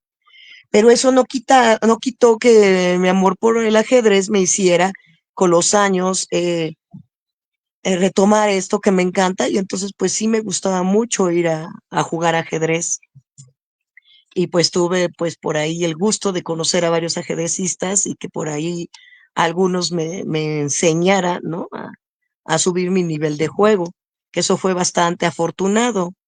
Y de ahí nace la idea de un proyecto que originalmente era una revista de ajedrez que queríamos realizar entre unos compañeros y yo, que no se concretó, pero yo sí hice la tarea donde me puse a escribir sobre el ajedrez, y no solo sobre el ajedrez, sino sobre los ajedrecistas. Y así es como se concreta mi libro de Enroque de Flanco Indistinto, que posteriormente, pues sí, fue el que me abrió las puertas para que me invitaran a dar charlas sobre ajedrez y poesía, y también a conocer al campeón del mundo, Garry Kasparov. ¿Nos puedes compartir uno de los poemas que aparece allí? Ahorita, lamentablemente, no tengo uno en mis manos, Ah, porque bueno, ya ya los moví todos, pero estoy esperando que mi editor me traiga más ejemplares. sí. Pero pues pueden encontrar si lo googlean el libro, pueden encontrar algunas reseñas sobre el libro y algunos poemas sueltos. Los últimos se publicaron en la Oca de Bizancio, que Ok. ahí pueden encontrar pues algunos de los textos para los que y las que estén interesadas en leer algo sobre este material. Perfecto. ¿Alguno que tengas a la mano que sí puedas compartirnos ahorita? Pues lo que tengo ahorita a la mano es de este libro, Que más Lee, ay, ajá, se alcanza a ver, sí, ahí se ve. aquí está Lee, que fue editado por Editorial Morgana y que pues es una propuesta que también tengo acerca del lenguaje, ¿no? Entonces voy a dar lectura a uno, que aquí tengo a la mano, y que este dice así, es el 5O. Mi casa se escribe con M, porque Lil se envuelve en limar, con M, como lucenos de mi madre yo. Lil es la casa de mi felicidad, donde los invito y bailamos, bebemos y sexuamos li amor. Al fondo hay una puerta donde se guardan los deseos. Li toco como a mi vulva para abrir li secreta de sus dulces libios y hacerme soñar en sus sueños. Esta casa es donde alumbro lis alcobas con mi calidez. No paso por lo alquimia de li fuego, lis alimentos. No busco alim, sol en otros cuerpos. Solo leones con un testículo suben a mi cama. Solo alucinados hombres en vestidos de mujer. Matar en lis rojos vicios es mi devoción. Matar en lis violentas decisiones es mi devoción. Matar en li lecho con jóvenes mujeres es mi devoción. Matar con amarillas y sangrientas granadas es mi devoción. Matar cubileya, licia matar es mi devoción.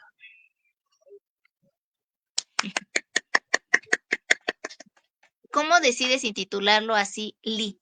¿Qué significado tiene? Oriéntanos al respecto, ilústranos para quienes no somos tan conocedores de ese aspecto y bueno, adelante.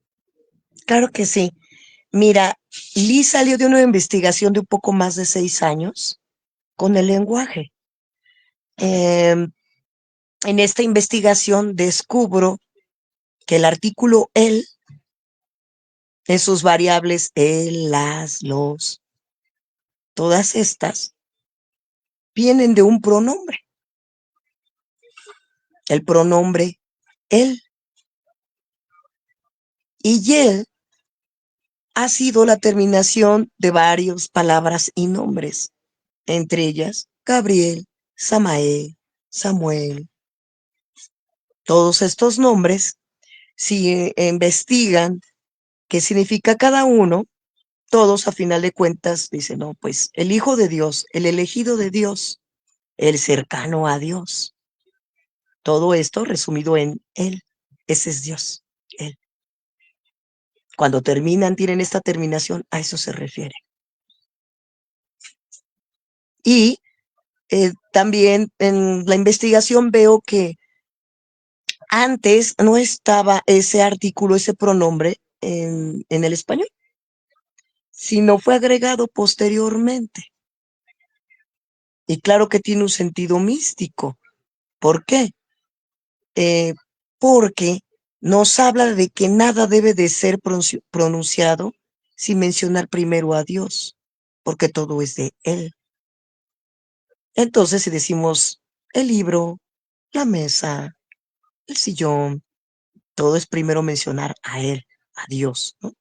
Suyo, De Él y suyas son todas las cosas del mundo. ¿Y cuáles son sus variables de este Él también? Ella. Porque uno de los nombres de Él en la pronunciación es Elá. Es uno de sus tantos nombres. Es el Dios de muchos nombres. Y ella es Elá. Y si investigan qué es ella, que es la que según nos define, van a descubrir qué significa de Él. Entonces, si decimos, si viene una pareja y dice Él y ella, estamos diciendo Él y de Él. ¿Dónde estamos? Más aún, los que y las que quieren ocupar el ellos para definirse, ¿no? Está muy de moda decir el ellos. Es doble Él. Al revés. Es como si estuviera espejeado Él. Él de Él querría significar esto. ¿Dónde estamos? No estamos. No estamos representadas. Y obviamente el lenguaje llega directo a la mente. No pensamos lo que no está dicho. Todo lo que logramos pensar es todo lo que está definido con palabras. Y llega también directo al inconsciente, el significado de cada una de ellas. Entonces, ¿qué sucede aquí? ¿Qué nos podría representar? Ahí vino la búsqueda. Fue cuando fui a dar con Li, que Li, desde los sumerios, que es Lil, quiere decir aliento, aliento de la noche. Y que a su vez es el prefijo de la flor de lis, que viene de lis, que es un símbolo muy antiguo asociado a la mujer y a las diosas antiguas. A Ishtar, a Inanna, todas estas diosas. La flor de lis, antes de convertirse en un heraldo, significa alianza entre lo masculino y lo femenino. Y estaba asociado a las diosas. Por eso principalmente las diosas eran las diosas del amor, ¿no? Todas estas diosas como Inanna, Ishtar, todas también fueron diosas del amor, la misma Venus. Entonces, Li me pareció que era un representativo más cercano a nosotras y que habla de esta alianza de los sexos. Por eso lo tomé para crear este libro. Espero les parezca pues interesante. Sí, claro, muy relevante el hecho de que también estés haciendo esa nueva propuesta de replantear todo lo que, cómo usamos el lenguaje y las palabras que utilizamos, que siempre son muy, muy importantes, y que también poderosas en el sentido de que cada una encierra un significado y muchos más. Entonces, eso es vital que se ponga también sobre la mesa y que se haga una reflexión nueva y pues sí, muy, muy original, novedosa, para que también nos volvamos a hacer esa reflexión sobre lo lingüístico. Em, me gustaría que nos pudieras compartir otra lectura de este libro, Li, y posteriormente regresamos con las preguntas. Pues bueno, a ver, el que caiga ahorita, vamos a ver qué me sale. Este pienso que tal vez les podría gustar. Este es el doble E. Un secreto. Hace años, vestida de raso y lino, me soñé en mi casa, cerca de Lutibet, y tuve noches con dulces maridos rodeando mi cuerpo, en espera a ser llamados por mi voz, sedientos, lascivos, de torsos ásperos y suaves, dulces dátiles consortes, entregados al antojo de mi vientre. Por las mañanas, algunos cuidaron de mis hijos, para en la noche, el licuarto con flores, seguir jugando conmigo, aquel amor es un lecho revuelto. Me gustaría que ahora nos pudieras hablar de cuando obtienes el primer lugar en el slam de poesía organizado por la Alianza Francesa. ¿Qué es lo más importante a la hora de participar en un slam y por qué consideras que ahora ha tomado mucha más fuerza que antes incluso? Pues mira, algunos de los poetas, por ejemplo, que les doy taller, hablando del tema, los invito también para que hagan tablas para la expresión y la oralidad, que asistan a los slams, porque les ayuda mucho a soltarse y a retomar esta oralidad que era mucho de nuestra cultura, que si bien estos slams ahora los trajeron de Chicago, nosotros hemos tenido una cultura de la oralidad desde tiempo atrás, que es importante volver a traer a no solamente a los eventos culturales, sino a lo cotidiano. Se me hace fundamental. Cuando yo participé, afortunadamente, pienso yo, estaban 3 poetas mujeres de reconocida trayectoria. Entonces, no solo valoraron el trabajo que podría hacer yo en escena, ¿no?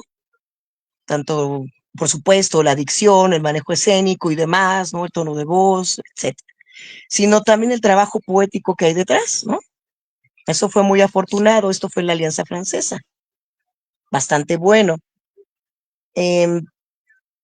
Y efectivamente yo he procurado ya en lectura de atril, o como le dicen ahora, lectura de exteriores, saber desarrollarme en público y dar buena voz. Es diferente a leer en mesa, ¿no? A leer parada con la voz en alto, inclusive sin micrófono, y hacer una buena participación. Y esto pienso que todo buen poeta lo debe de saber hacer. Por eso a mis alumnos los he acercado a que participen y que aprendan que la oralidad es muy importante para poder desarrollar su trabajo poético. Si bien la queja que puedo tener ahora de los slams, y que siempre ha sido la misma, es que luego ganan eh, jóvenes o no tan jóvenes que no son cuidadosos con su verso. Entonces de repente ya la parte de slam poetry se convierte a slam, nada más. Entonces, de veras, honestamente, es importante cuidar el texto también, el poema, no solamente la parte de la oralidad o el performance, ¿no? Como le dicen ahora. La ejecución debe de ser completa y bien realizada. Esa es la queja que tendría. Y bueno, en mi caso como organizadora, fundadora de los torneos de poesía, en el caso de Adversario en el Cuadrilátero, ahí y sí hemos procurado que se califiquen las dos cosas.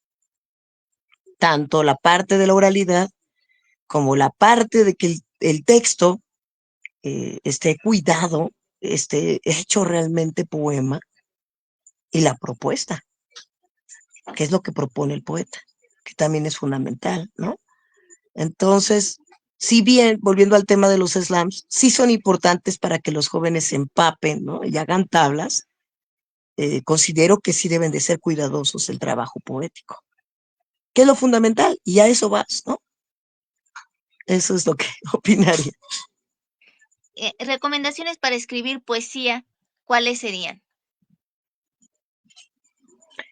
Pues una que siempre se hace, pero a veces no queda muy claro por qué, ¿verdad? Y la fundamental, leer mucho, pero no solamente de poesía, sino también de filosofía, de ciencia, de ensayo sobre poesía, de teoría poética y también de ciertos temas que son fundamentales en nuestra historia, ¿no? La parte antropológica. Y para eso les recomendaría muchísimo el que fue el libro de cabecera de Efraín Huerta, la rama dorada. Es fundamental para comprender las cuestiones, digamos, místicas y mágicas de dónde viene la poesía. Aunque seas ateo, como es mi caso, ¿no? Pero sí es importante conocerlo para poder llegar a la médula, digamos, mitocondrial de la conciencia en el lector.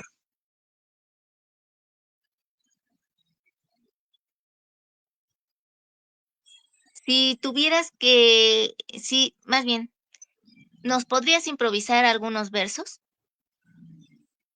Siguiendo el ejercicio del slam. Siguiendo el ejercicio del slam. Y más o menos como se maneja ahora, ¿no?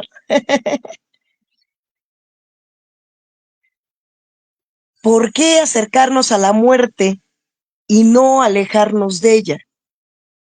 Porque la muerte es cercanía, porque la muerte siempre está mezclada con la vida, porque la muerte, que según reside las sombras, brillan sus ojos en el fondo de ese túnel que es la conciencia y que está con nosotros, porque la muerte no solo está en noviembre, porque la muerte no solo está a finales de octubre, porque la muerte está sentada contigo y conmigo en este momento y hay que respetarla porque ella es la que le da el sentido a la vida.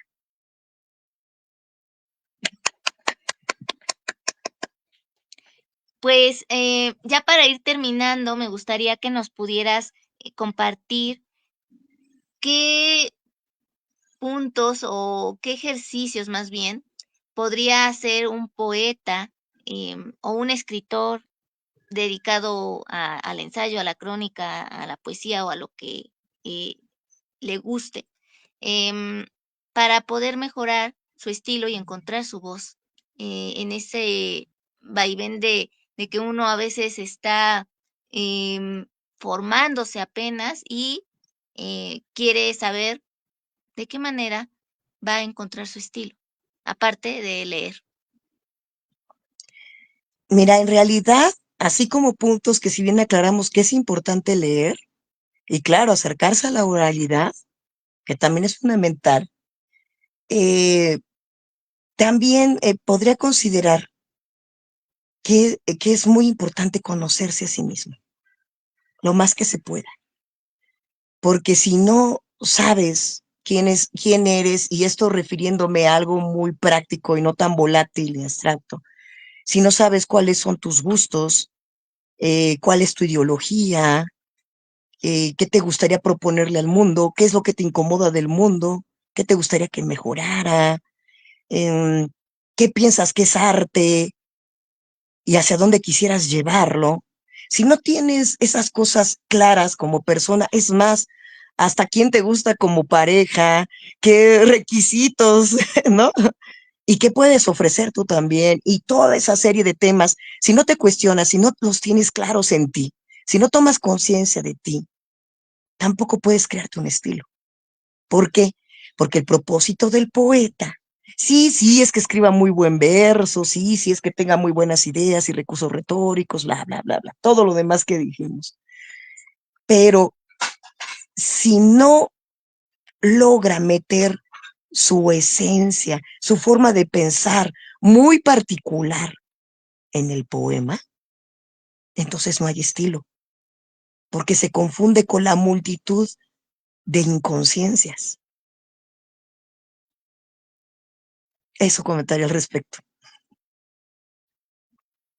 Ahora ya para ahora sí finalizar, compártenos por favor tus redes sociales o sitios web donde puedan hallar tu trabajo. Ya sabemos que poniendo Adriana Tafoya, luego sale todo, pero para que no quede en el aire. Muy bien, pues me pueden buscar así por Facebook como Adriana Tafoya o Adriana Tafoya Lado B, LB. Ahí me pueden agregar. Si me buscan por Instagram, estoy como verso destierro, verso-destierro. Casi no entro a Twitter, no tiene caso que me agreguen a Twitter, como que no es una herramienta que me acomode mucho esa aplicación. o directamente por WhatsApp si quieren pedir informes de tanto de eventos como ediciones, etcétera. Mi WhatsApp es 55 13 93 06 63. Y si quieren ver más de los títulos de la editorial y más información sobre la editorial y cuáles son sus, digamos, criterios, pues buscarlos directamente en versodestierro.com. Y también la invitación a miércoles itinerantes, ¿no? Que creo que el último se va a llevar a cabo este próximo miércoles. No sé, tú Sí, dinos. y ya cerramos. Es este último, el 9, a las 7:30 de la noche. Los que y las que deseen acompañarnos, cerramos los de este ciclo, que obviamente ya tienen más de 20 años que los hemos estado realizando. Y pues hasta la próxima, hasta el próximo año, precisamente por estas fechas también. Pues muchísimas gracias por atender esta cordial invitación, Adriana, y muchas gracias también por todo lo que nos permitiste conocer de ti como ser humano, como escritora, como poeta y como editora. Que tengas un excelente fin de semana, igual que a quienes vieron este video en vivo y a quienes lo vean en diferido. También gracias por su atención y su tiempo. Feliz Muchas fin de semana. gracias. Gracias.